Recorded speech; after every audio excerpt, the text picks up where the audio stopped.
My name's Vidyasakhi, and I'm going to be leading the meditation this evening. We're going to be practicing the mindfulness of breathing, and the evening proper will start at 7:05. So yeah, I can see that Craig is here. Hello, Craig.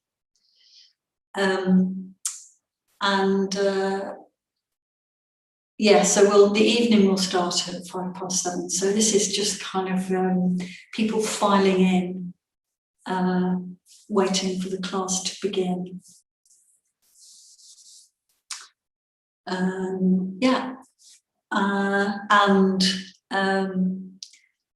My name's Vidyasakhi. What else can I say? Suddenly dried up. It's a beautiful evening here in Cambridge. We're a little bit disappointed that we can't throw open our doors just yet, but plans are afoot for that. So we will keep you informed. And I'm not alone. I've got the team with me. I've got Liz doing the tech. Hello. And I've got Artisidi here and Satyapara. Hi everybody, good evening. Good evening, hi everybody. And I can see people are coming in. That's nice. Yes, we've got Brenda's here. She says, good evening, nice to be with you. Good evening, Brenda. And Dave and Sue saying hola from Spain, Malaga. Oh, you're in Spain all of a sudden. Yeah. Diane is here saying good evening, everyone. Good evening, Diane. Oh, and Paul has got the wet weather in Bavaria. Hello, Paul. Yeah. Well, a warm welcome to you all. So, yeah, make yourself comfortable. Make sure you've got your meditation seat ready. We'll start meditating in about 5 minutes. Yeah, the subject or the topic this evening is working with pain. We're doing a whole series on meditation for life, looking at how to work with meditation on and off the cushion, looking at the range of areas that it's helpful to work in meditation. Satyapara was explaining why you need a body to meditate a couple of weeks ago, and Dharmasiddhi was talking about pleasure in meditation. And I'm going to be talking about working with pain in meditation. And we'll be practicing the mindfulness of breathing. Yeah, so I kind of might seem like I've drawn the short straw with this topic. Nobody really likes pain, do they? But stay tuned. Yeah, who knows what might emerge about the possibilities of working with pain in meditation. Yeah.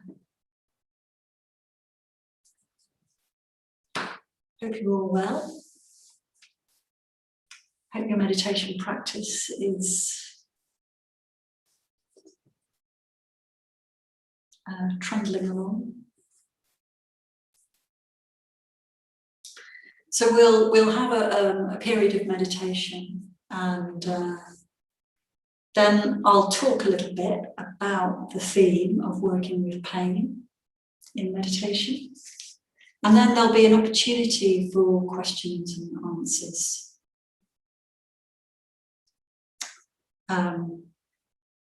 So it's great if you do have something that you want to ask, either about the theme in general, or about your experience of the meditation tonight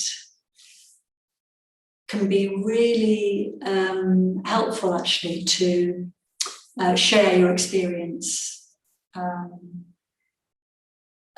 Meditation is something that it looks like you can just do it on your own, but actually it's really beneficial to be part of a meditation community and to share your experience. So that's why we have this question and answer sort of element to the evening.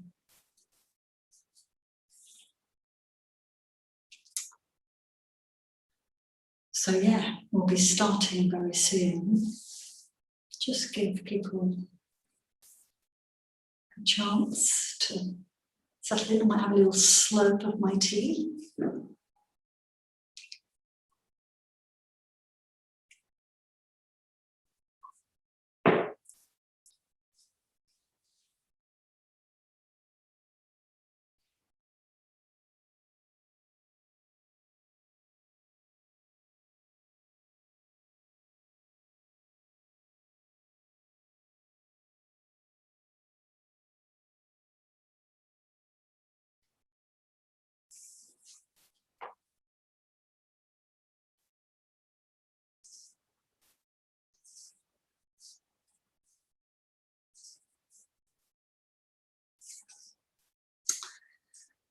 So, We've got Cedric has just popped in the door. Says hello everyone listening.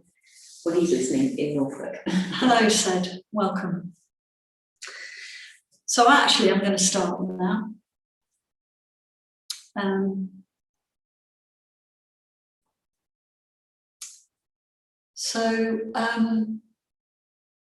So the practice that we're going to be doing this evening is the mindfulness of breathing.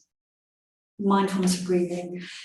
I think you probably all know the practice, but it's a practice that we teach beginners, and it's a practice that can sort of take you all the way to enlightenment.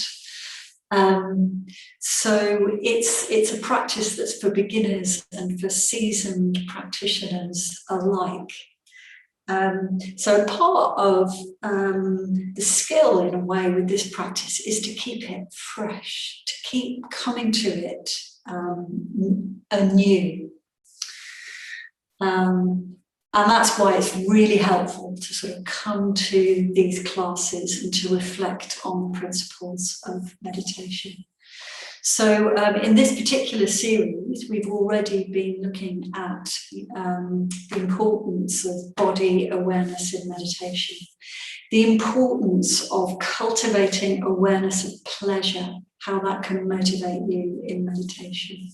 And this evening, we're just going to look at how you can work with pain in meditation. But we'll do a period of the mindfulness of breathing first. So find your seat. I'll lead us through the practice for about 20-25 minutes.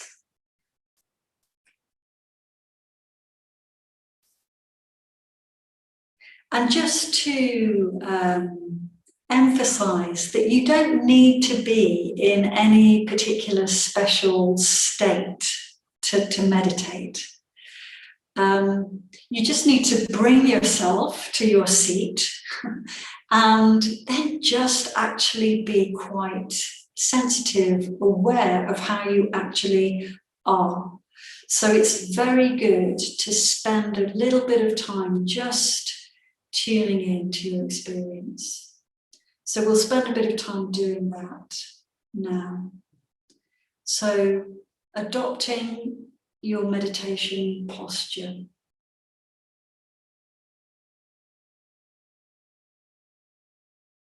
Noticing the contact of your body with the ground. For me, I always start my meditation by just making sure that I've got the weight of my body falling sort of straight down through the sitting bones at the base of the pelvis, and my spine is as erect as I can make it, so that in a way the center of gravity is right down through this central column of the body. So I'm poised on those sitting bones at the base of the pelvis. And just let my legs, my knees, my feet drop down towards the ground. Not bearing any weight, just providing stability. So the lower half of the body is solid, weighty, as much of it in contact with the ground as you can make it, providing you with sort of anchor for your practice. Just noticing that contact with the ground. Ground is there to support you, hold you in your meditation. Just letting that all drop down. And then the upper part of the body has more buoyancy to it, more lift. Just noticing that as your lungs fill with air, the upper part of your body kind of rises up, is lifted. And just letting the shoulders drop, fall away, letting the chest emerge, come forward, just noticing how that allows the heart center perhaps to open a little bit. Arms and hands can be loose. Lengthening the back of the neck, softening and lengthening the back of the neck so that the crown of the head naturally sort of travels towards the ceiling. And the chin tucks under, the face tilts towards the floor.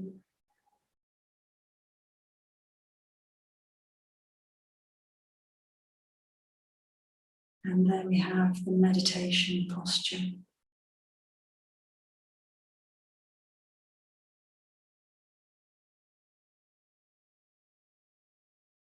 Spending some time connecting with the breath.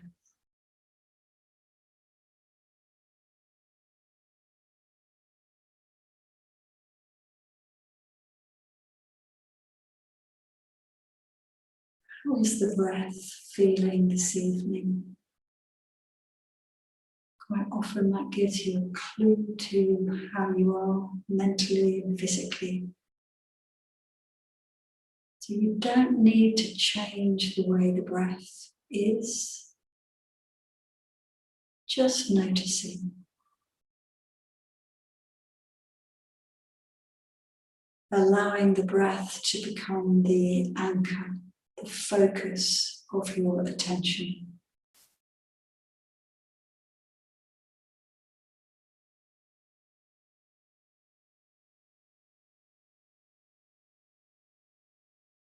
How easy is it to stay with the breath just now?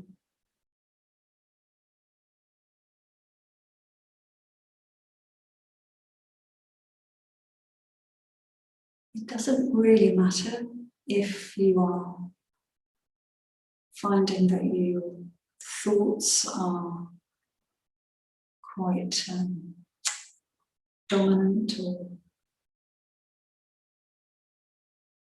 that's fine. Just recognizing that you might need to take a little bit of time to let them go. Allow the focus on the breath to come forward.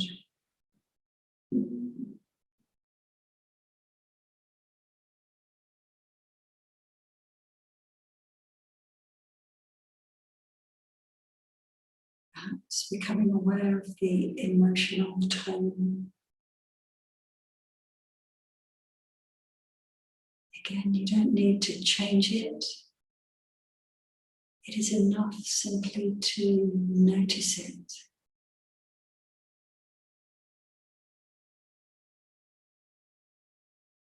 Just breathing into your experience.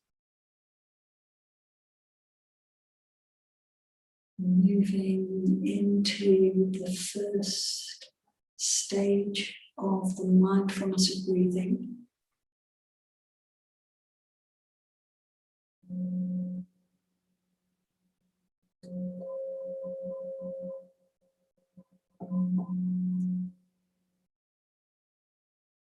Just taking your attention to the end of the out-breath. Perhaps allowing that falling breath to help you soften, relax, arrive more fully in your seat in the meditation. Using that soft landing at the end of the out-breath as the focus of your attention.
So the out-breath softens and releases.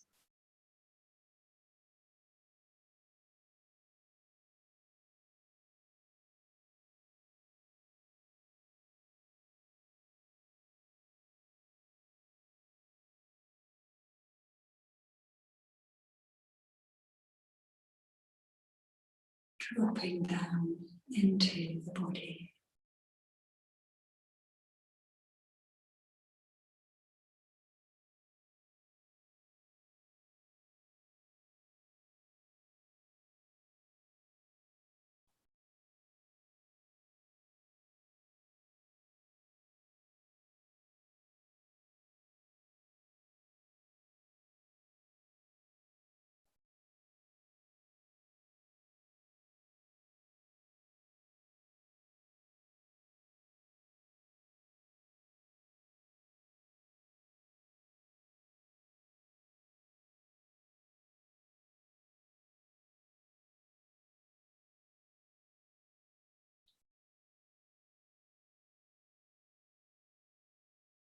Perhaps imagining all tension in the body just running out into the ground with the out-breath.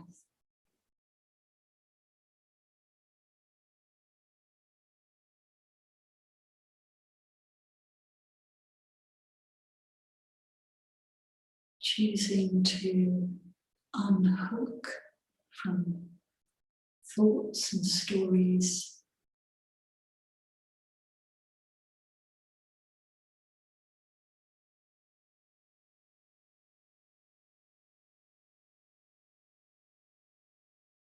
Staying with the bare sensations of the breath.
And as you start to cultivate some stability, moving into the second stage.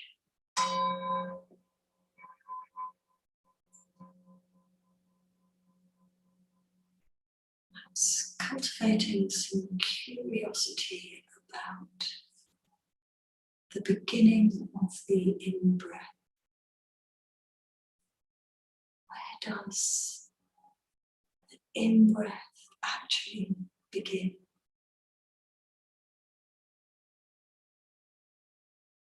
Where in the body?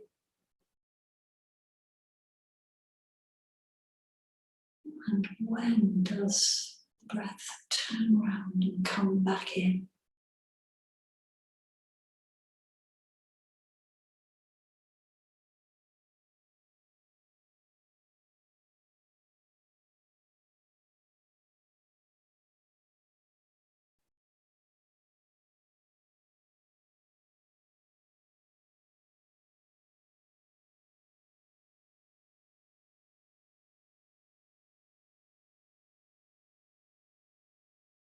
Good to notice if you're anticipating the in-breath.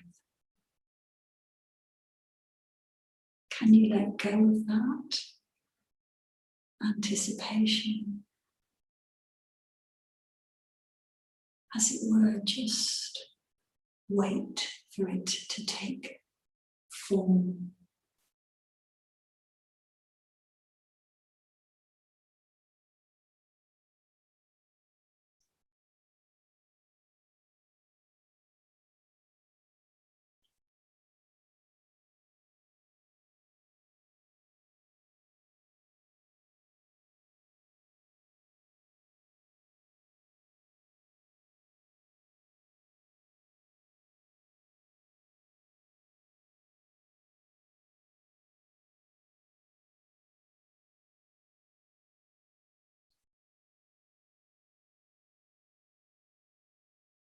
Just noticing if you start speculating, theorizing.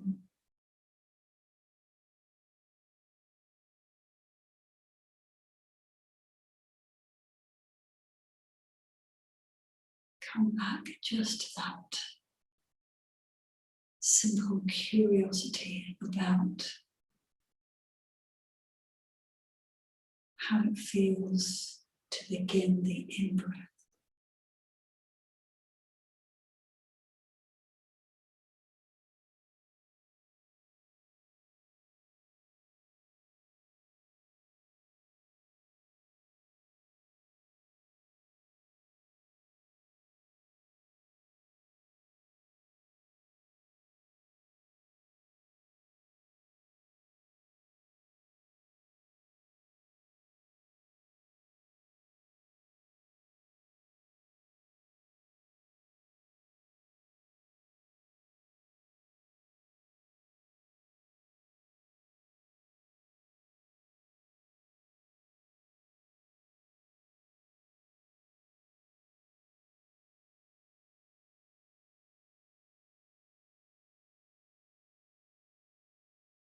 So you build the second stage on the first stage. You've got the out breath for relaxation and letting go. The in breath for energy.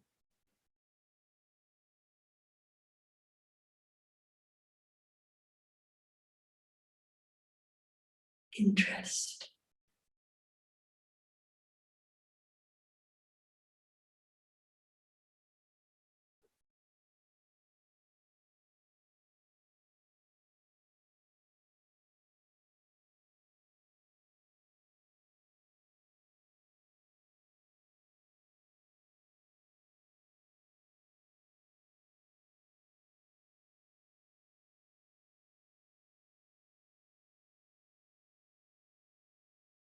Remembering to stay soft.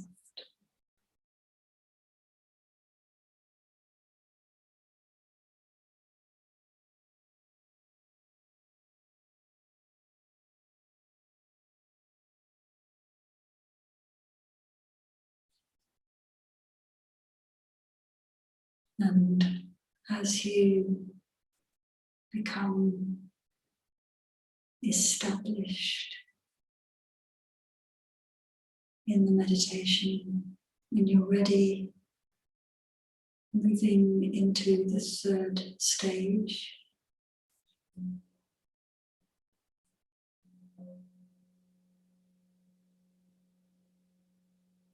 This is where we broaden our attention.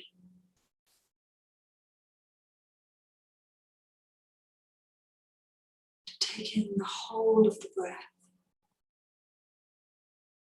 Perhaps just becoming aware of the whole body.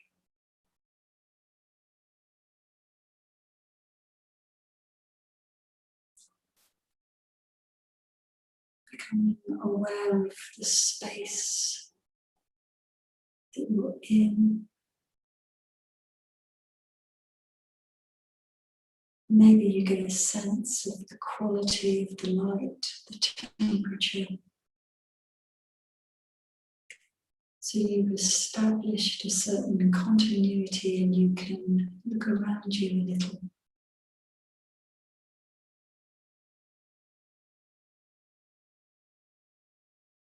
Just knowing that if you wobble, just go back to the breath.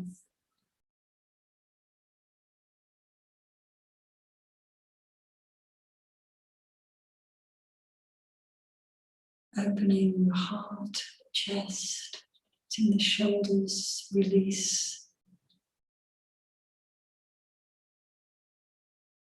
Keeping the neck soft.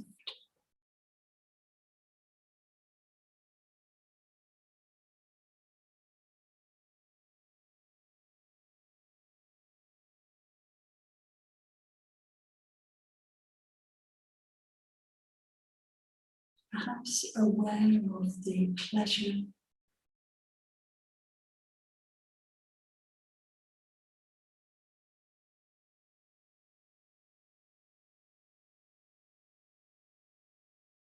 allowing that to animate you, maybe bring an inner smile to your face.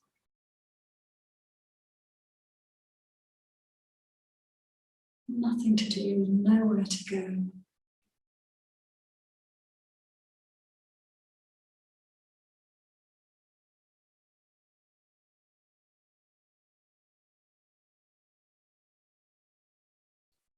Choosing not to get hooked into theories or stories.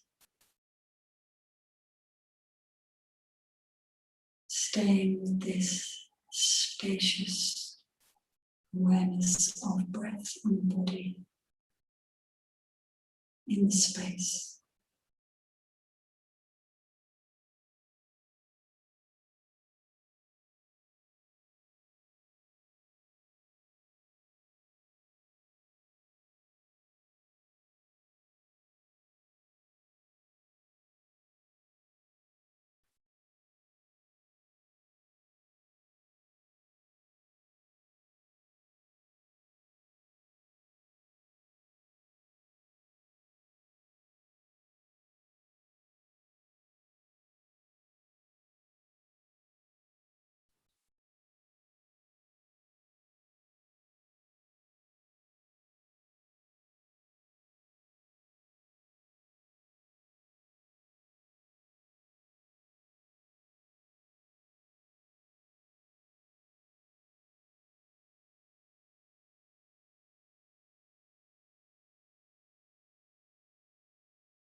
Perhaps even allowing yourself to be aware that you are meditating with others.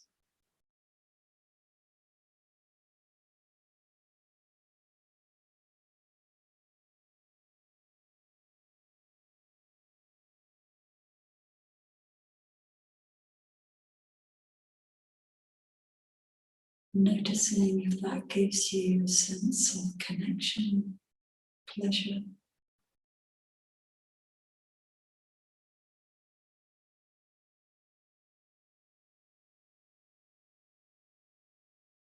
Gratitude.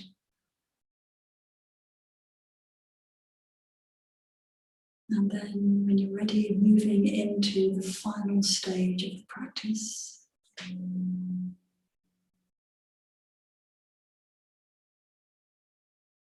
Narrowing your attention again just to resting on the place in the body where the breath first comes in.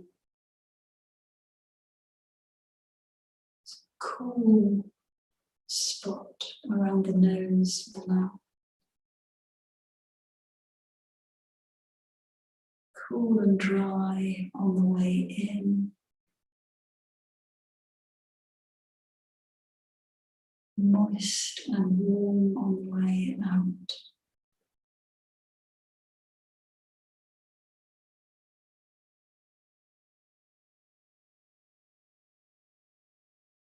Unhooking from thought and speculation. You may find a sense of luminosity arises, or space or images may arise. Just letting that play out without getting too involved. Staying with those bare sensations. Enjoying the luminosity.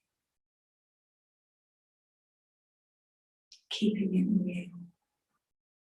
Grounded.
Never too late.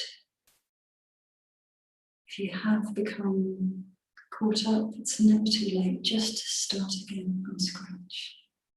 And build the practice up again. Try not to give up.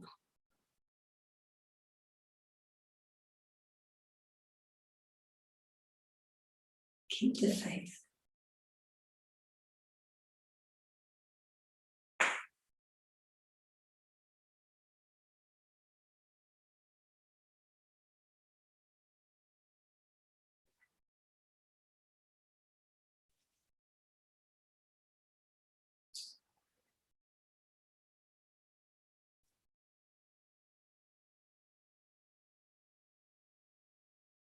And just now preparing to bring the meditation to a close. So letting go of the effort that you've been making. Letting go of the practice of mindfulness of breathing. Just for these last few moments, just sitting. Thoughts come, just let them.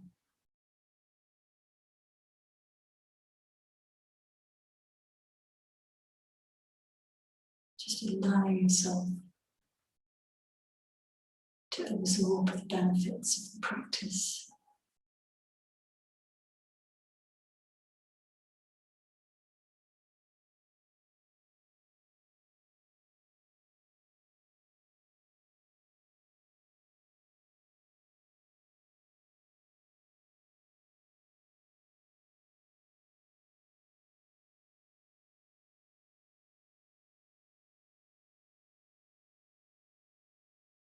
And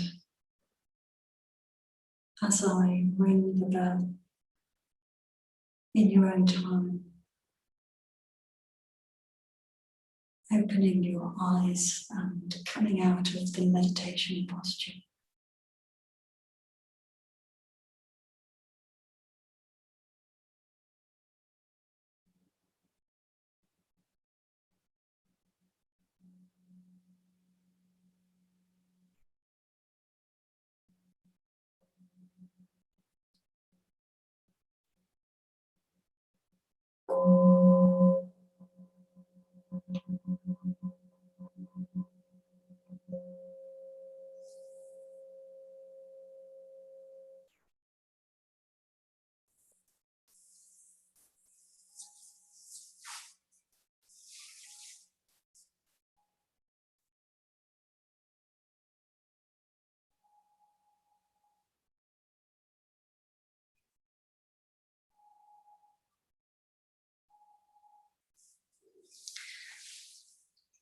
So,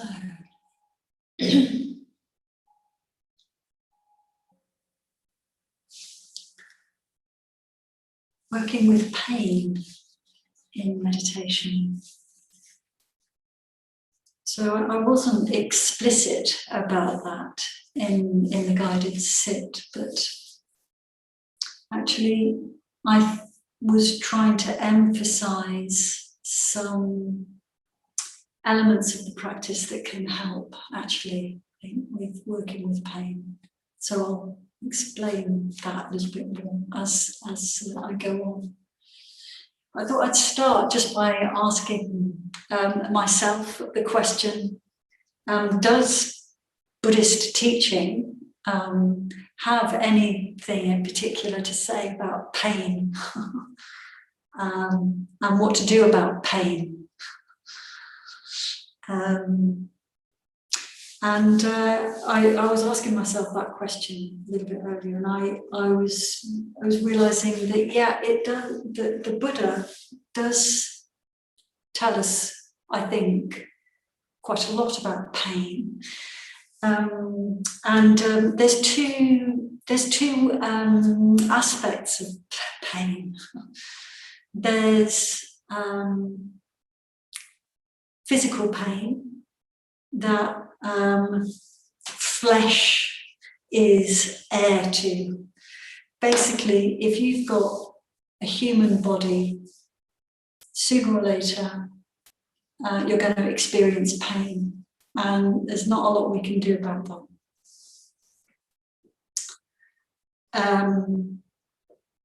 So obviously pain is going to be a feature of meditation because we're very aware of the body in meditation. So yeah, pain is going to be there. Sometimes more obviously, sometimes less obviously. But there's another aspect of pain that you could call suffering that is kind of optional. And the Buddha, I think, is very effective at clarifying that suffering, as distinct from pain, is optional. We don't have to suffer. I mean, we do suffer, but we don't actually have to suffer. And that is what we can really work with. So obviously there's a relationship between pain and suffering. So you could say that pain is, as I said, just a fact of life. And suffering is what we bring to pain. It's the way we respond to pain. It's the way we think about pain and the way we try to deal with it. So when we're pushing it away, when we're anxious about it, when we're bargaining with it, when we're trying to block it out, all of those actually are ways of suffering that increase the discomfort, make pain a lot more problematic actually than it needs to be. So I am a little bit sort of self-conscious about giving this talk in one respect, because, you know, I've got a number of friends and acquaintances who experience chronic pain, physical pain in their bodies, and they have to work with that. And that isn't something that is a very strong feature of my experience. And tonight, I'm not specifically talking about how to work with chronic pain, although I think the principles of what I'm talking about are that, you know, can be applied to working with chronic pain. I'm just emphasizing that I'm not an expert on that. But there are people in the mindfulness movement, in the meditation world, who are, and it's worth exploring that if chronic pain is something that you struggle with. So I'm talking about sort of just pain that comes as part of daily life. And we need to be really realistic about that kind of pain. What can I do about that pain effectively, sort of now, in the moment? And some pain, well, I suppose what I wanted to say was that meditation happens on the cushion, yes, but it also happens off the cushion. So the way that you live is, to some extent, going to condition what happens to you in meditation. So if you're doing lots of exercise, eating well, sleeping well, that's going to have an impact on your meditation. If you're, you know, drinking, partying all night, getting into fights, that's also going to affect your meditation. So you can you can work with pain sort of off the cushion, but we're going to be focusing on how you work with it on the cushion. And I think that you can think about that in terms of 4 principles.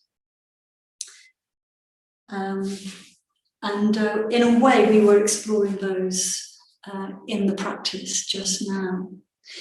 So if there's pain in your experience, you can soften around that pain in meditation. You can use the breath to soften around the pain. You can relax the body. You can notice how you're responding to the pain.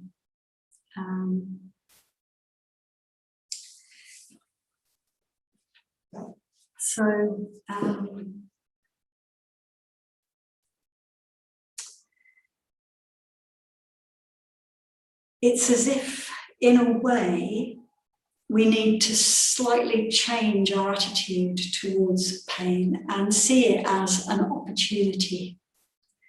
See it as a signpost that you can sort of turn towards it, soften into it, and it will start to give you some helpful information.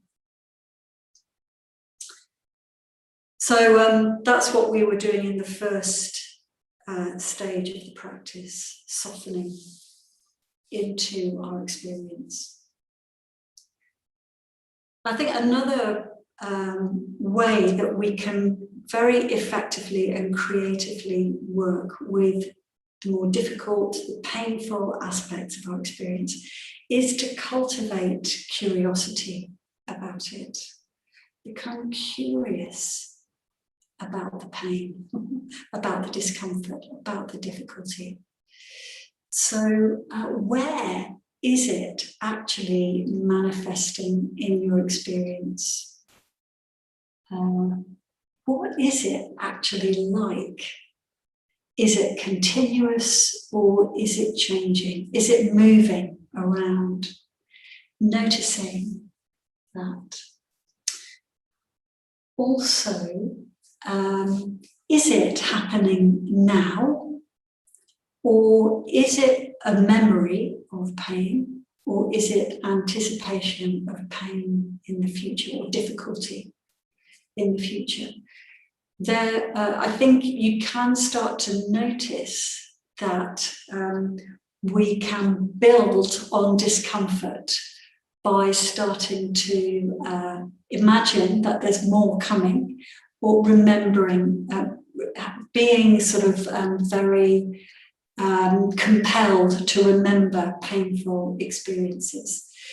So we can train ourselves in the context of the meditation just to let go of that and be in the moment. So there's a sort of a training that's happening there. And there's a sort of a metta, a kind of a curious, kindly attitude that we cultivate.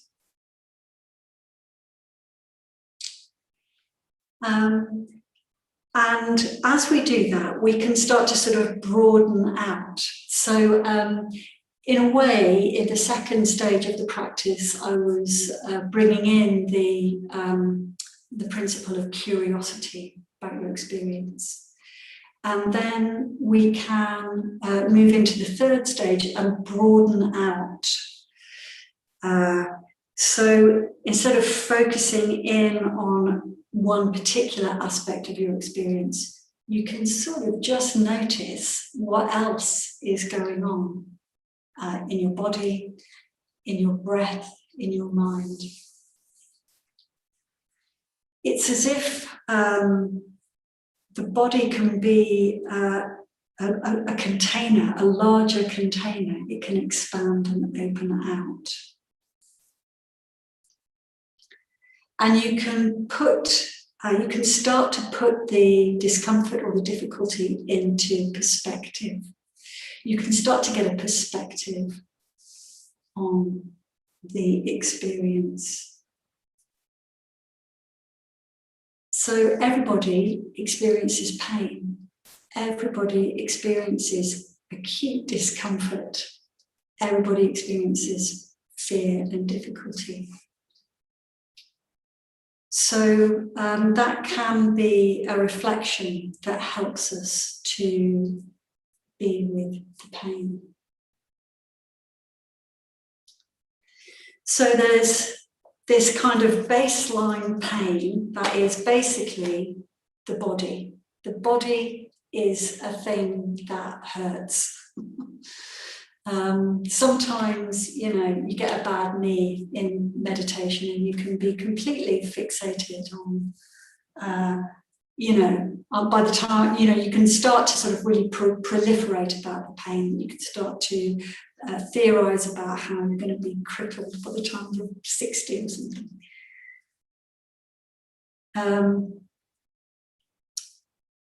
So there's the baseline of the pain, and then there's the way we respond to it, react to it, pile on more discomfort, fear, anxiety, and it's that we need to work with.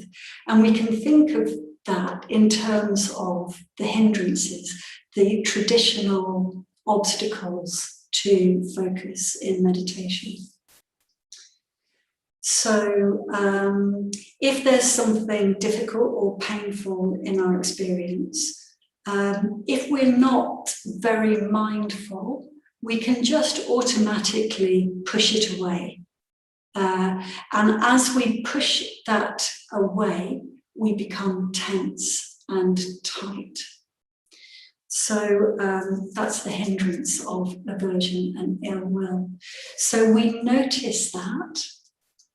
And we bring that principle of softening, broadening to that experience. that kind of tension and stiffness, tightness can also manifest as the desire to move, restlessness. So again, softening, releasing, relaxing, not giving in to the desire to move, but kind of softening and relaxing into it can help to resolve the pain. Sometimes, and this is, I think, something that I do, if there is something difficult in my experience, painful, whether it's mental pain or physical pain, we go off into fantasy, sensual craving. Start thinking about what's in the fridge, where you'd like to be on your summer holiday. You might even feel that your fingers start to itch because you want to go online and look up Airbnb or something. So that's sensual craving, craving for sensual experience, which is actually very often connected to uncomfortable feelings in the body or in the mind. So just noticing that and getting real with it. Recognizing that sort of just spinning out into this fantasy isn't going to resolve the pain. So we need to turn towards the discomfort with curiosity, with a sense of softness and relaxation. Sometimes that sensual experience can become sleepiness or drowsiness or just driftiness. So it can feel quite soft and it can feel quite benign, but in fact, actually underneath all of that, there may well be something quite uncomfortable that you're just screening out. So there is it's important sometimes to be kind of courageous and turn towards your experience.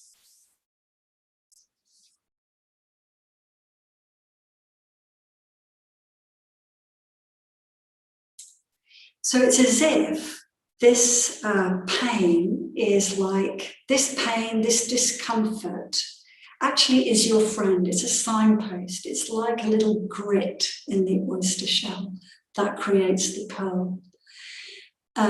So we can see it as an opportunity to grow and develop and overcome obstacles in life. And that is one of the key benefits of a regular and well-disciplined meditation. I've just seen the time. I didn't look at the time. So I was, I've kind of run too fast, too long, run on too long. I don't know if anybody would like to make a comment or an observation at this point.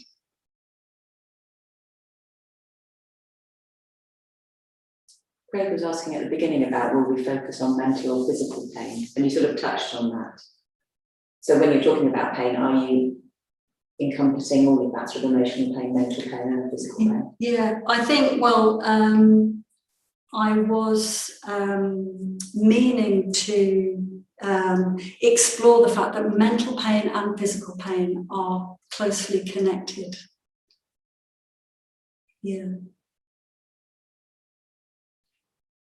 Physical pain will very often sort of trigger propension, thoughts, stories, anxieties. So it can be very, very helpful to sort of cultivate a certain fearlessness around physical pain. I think we tend to be a bit fearful of physical pain. And it can be very, very helpful actually to become a little less fearful of it and a bit more interested in it. And as you notice it, it actually starts to dissipate, or it starts to transform into something quite interesting, in my experience.